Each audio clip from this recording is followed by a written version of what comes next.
Olá, internauta. Dom Luiz, falo de Curitiba.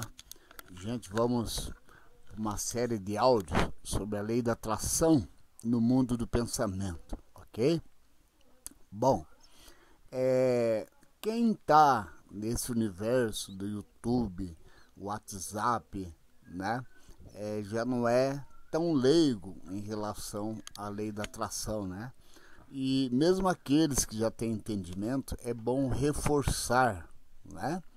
Então, gente, o universo é governado pela lei, uma grande lei, né?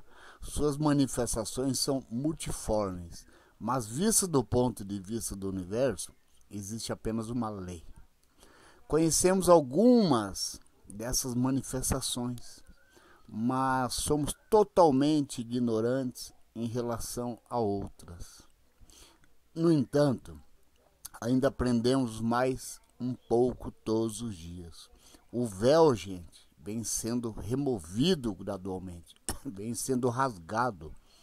Muitas pessoas estão rasgando o véu, mas mesmo aqueles que são praticantes, em determinados pontos da sua vida, né, ainda não rasgaram totalmente o véu. Por quê?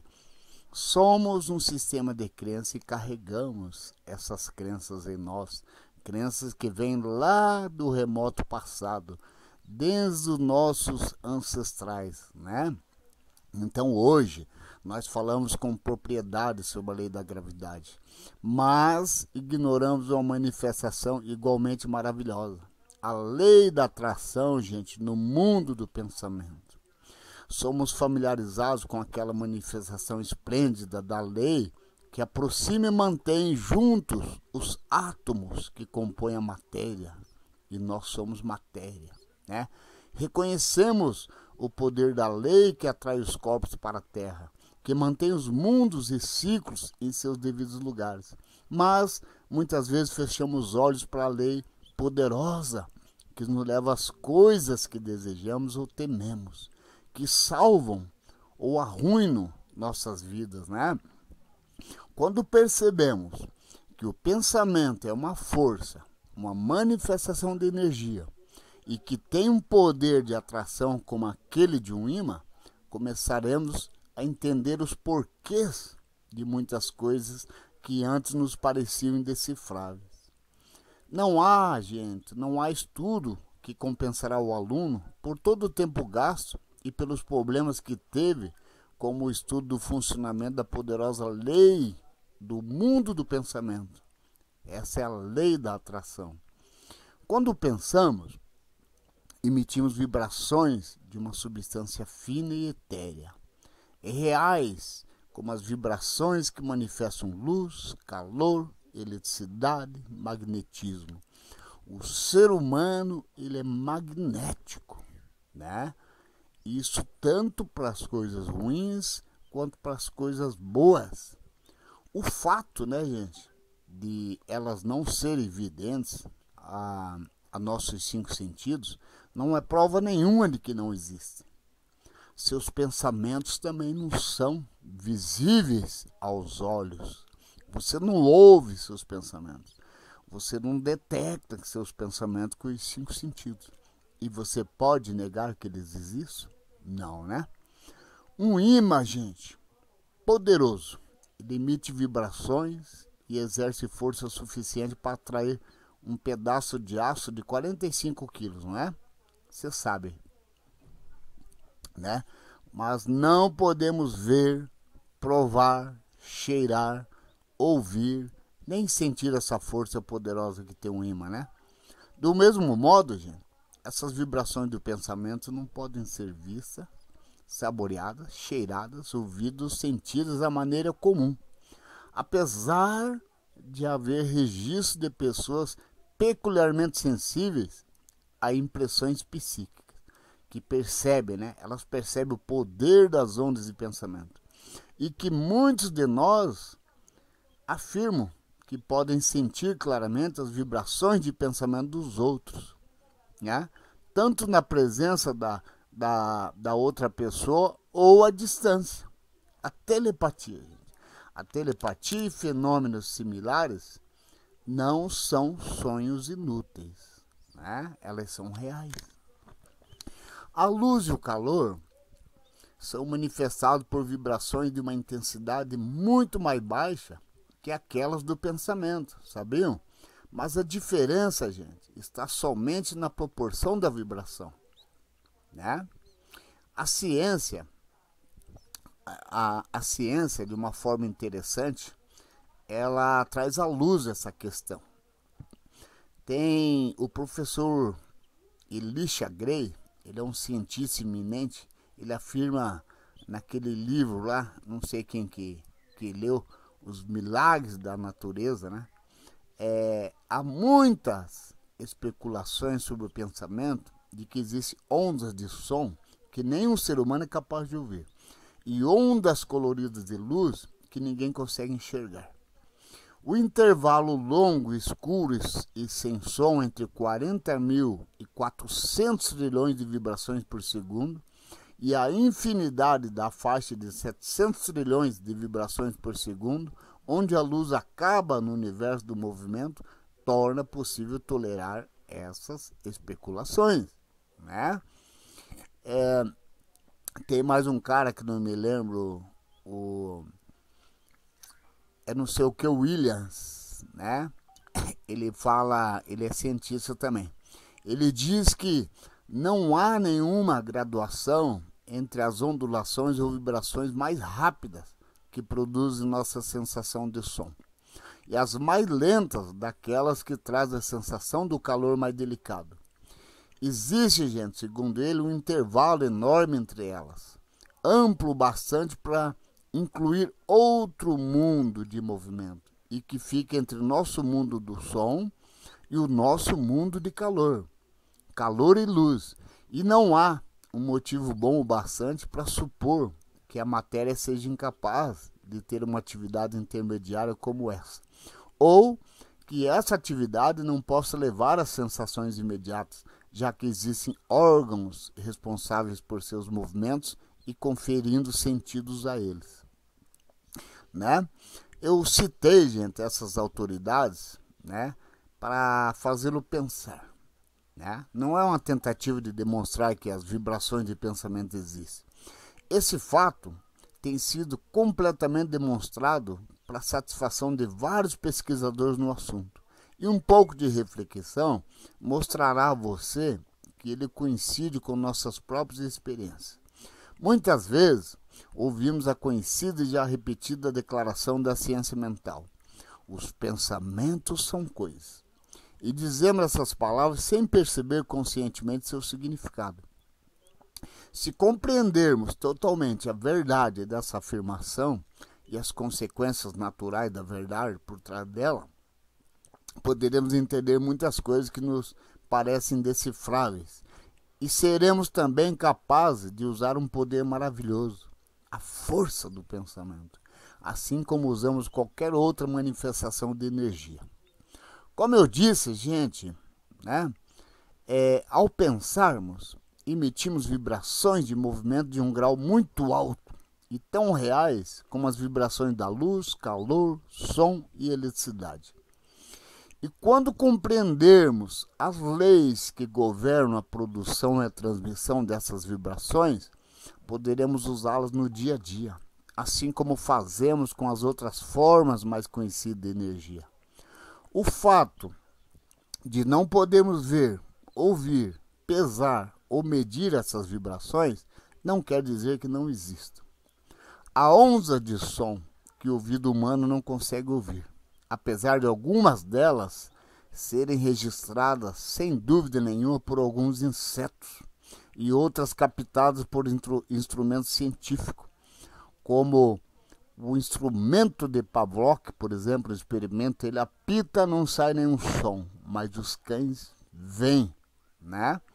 Então, existem muitos instrumentos científicos delicados inventados pelo homem.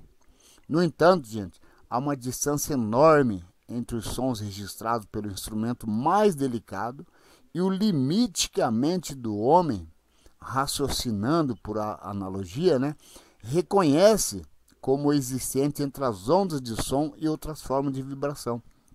Gente, e há ondas de luz que o olho humano não pode registrar, algumas das quais são detectadas por instrumentos ainda mais sofisticados. E muitas outras tão finas que o equipamento para registrá-las ainda não foi inventado. Apesar dos progressos feitos a cada ano e de o campo inexplorado se tornar cada vez menor, ainda não existe. À medida que os novos instrumentos são inventados, novas vibrações são registradas por eles. E mesmo assim, gente, as vibrações eram tão reais antes quanto depois da invenção do equipamento. Supondo-se que não existem instrumentos para registrar o magnetismo, alguém poderia negar a existência dessa força poderosa, já que não pode ser saboreada, sentida, cheirada, ouvida, vista, pesada ou medida. Enfim, não pode ser detectado por nossos 5 sentidos. Mas, mesmo assim, o ímã poderoso ainda emitiria ondas de força suficientes para atrair pedaços de aço de centenas de quilos, né? O ímã ele é poderoso e você não pode medir, né, esse magnetismo. E o ser humano tem um magnetismo maior ainda que esse ímã, gente, que pode levantar um peso desse de aço, né? Cada forma de vibração, gente, requer seu próprio tipo de instrumento de registro. Hoje, o cérebro humano parece ser o único instrumento capaz de registrar ondas de pensamento. Apesar dos ocultistas dizerem, né, que nesse século os cientistas inventarão equipamentos delicados o bastante para captar e registrar essas manifestações. E eu creio nisso, né? E se levarmos em conta as indicações do presente, parece que a invenção pode aparecer a qualquer momento. A demanda, gente, existe e sem dúvida será suprida logo, logo. Mas para aqueles que já tiveram experiências relacionadas à telepatia, assim como eu, né? Telepatia prática, gente, não teórica, né? Não são necessárias outras formas, outras provas, além de seus próprios experimentos, né? Emitimos pensamentos de maior ou menor intensidade o tempo todo e colhemos seus resultados. Nossas ondas de pensamento não apenas influenciam nós mesmos e os outros, como também têm um poder de atração. Elas atraem pensamentos alheios, coisas, circunstâncias, pessoas e até sorte, gente. De acordo com o tipo de pensamento predominante em nossas mentes, é o que é atraído. Pensamentos de amor atrairão para nós o amor dos outros. Circunstâncias e ambientes de acordo com o pensamento. Pessoas de pensamento semelhante é o que atrairemos, né? Pensamentos de raiva, ódio, inveja, maldade, ciúme atrairão toda uma linhagem imunda de pensamentos semelhantes das mentes dos outros. Circunstâncias em que seremos chamados a manifestar esses pensamentos, né? Esses pensamentos e também recebê-los das outras pessoas. Pessoas que manifestam desarmonia e assim por diante é o que atrairemos. Um pensamento forte ou de longa duração nos tornará o centro da atração de correntes de pensamentos correspondentes de outras pessoas. Os iguais se atraem no mundo do pensamento e colhemos aquilo que plantamos. Os semelhantes se unem no mundo do pensamento e as maldições vêm para ficarem e trazem seus amigos com ela. O homem ou a mulher, né, cheio de amor, vê o amor por toda parte e atrai o amor dos outros.